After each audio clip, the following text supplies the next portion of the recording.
We have two very special visitors at TLN Media Group today, Mr. Pierre Poilievre, leader of the official opposition, and Mrs. Ana Poilievre.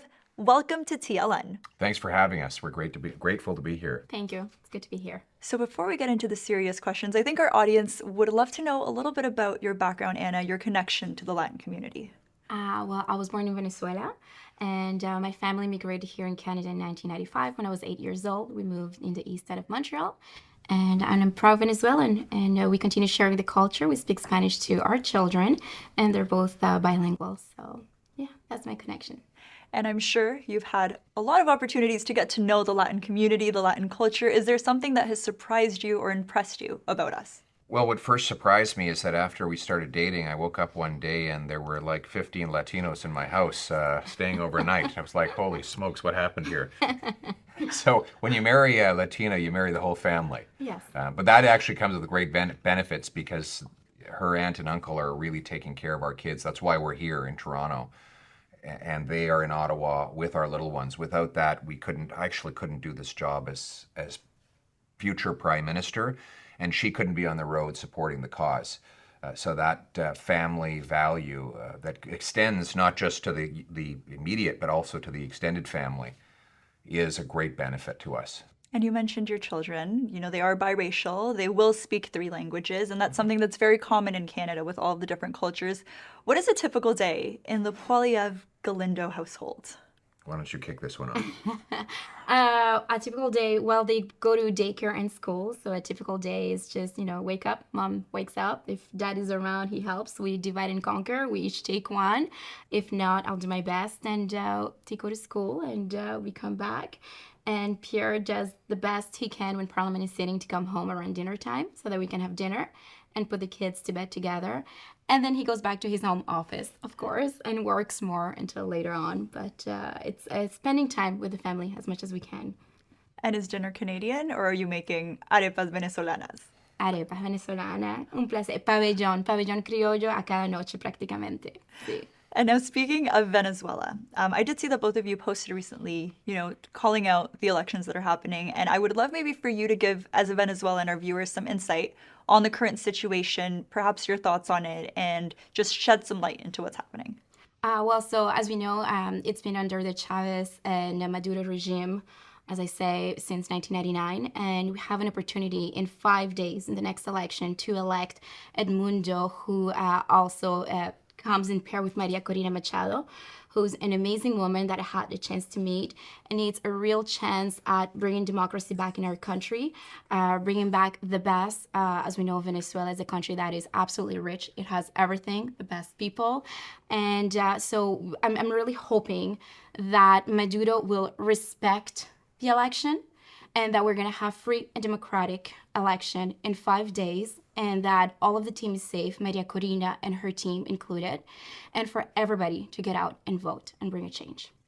Thank you, Ana, for that. And bringing it back to Canada, I mean, all over mainstream media, all over social media, we're constantly hearing news for and against both sides. And I would love to know, what do you think is the biggest misconception about your campaign at this moment?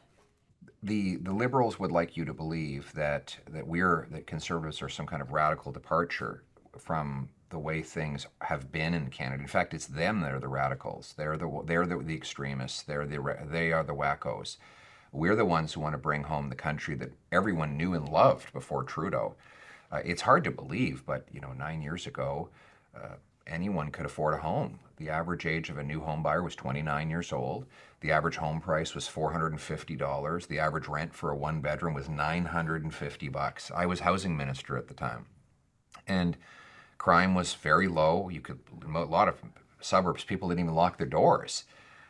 But after 9 years of radical, extreme socialist policies that divide our people by race, ethnicity, that take your money, tax your food, punish your work, and just free criminals into the streets, everything's broken. And what I'm proposing is to get back to common sense. Let's get back to a country where hard work pays off, with a powerful paycheck that buys affordable food, gas, and homes in safe neighborhoods, where people have freedom of speech, where they're judged on their merits, not their ethnicity, gender, sexuality, etc., where parents have ultimate authority over what their kids learn about sexuality and gender, where we go after criminals, not after hunters and sport shooters, where we rebuild our military to have a strong standing in the world.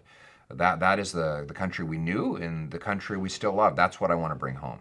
And you mentioned a lot of topics that I think are important to our viewers, to young people, to immigrants. Let's start with housing. I mean, I am 27 years old. I am surrounded by people that dream about owning a house. But realistically, unless their parents own a house that they can then leave to them, it doesn't seem like it's going to be in any of our realities. How do you think that can be addressed? What needs to be done to make sure that people in my generation can afford a home? Well, we have to start with acknowledging why we're in this mess today. Canada wasn't like this before Trudeau. Like I said, it was very affordable to buy homes in Canada. And we should be the most affordable place in the world to get a home because we have so much space to build on. It's not like we're Singapore or Mexico City where there's just so many people and there's nowhere to put them all. We have literally an infinite amount of space. And the problem is that we have this horrible bureaucracy that blocks home building. It takes 7 or 8 years to get a permit. That adds hundreds of thousands of dollars to the cost of every new home. And it drives most people out of the housing market. So I'm going to require municipalities speed up permits, free up land, cut development taxes to allow 15% more home building per year as a condition of getting their federal money. I'll sell off 6,000 federal buildings and thousands of acres of federal land.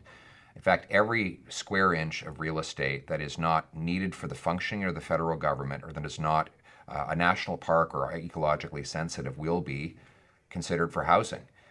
We're going to get rid of the carbon tax to lower building material charges, and we're going to focus on the trades, not just the professions, so we can have more boots, not more suits to build the homes. And as immigrants, Anna and myself have a very clear idea of what it's like to come to this country and to have a dream of building a better future for your family. Yes.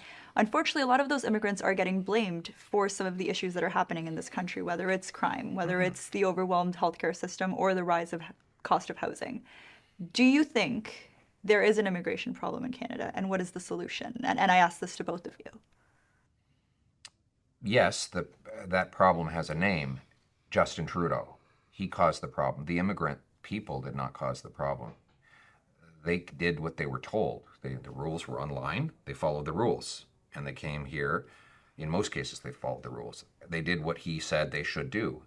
The problem is that he destroyed the common sense approach that worked for 150 years, where we brought in people in numbers that we could absorb into housing, healthcare, and the job market, where people came in lawfully, where the international students actually studied and the temporary foreign workers actually filled jobs that Canadians couldn't fill. That was the system we had before, and that worked. If we get back to that, then we can bring back the best system in the world that gives high achievers and hard workers a chance to flee a bad situation and come to the best country in the world and achieve their dreams.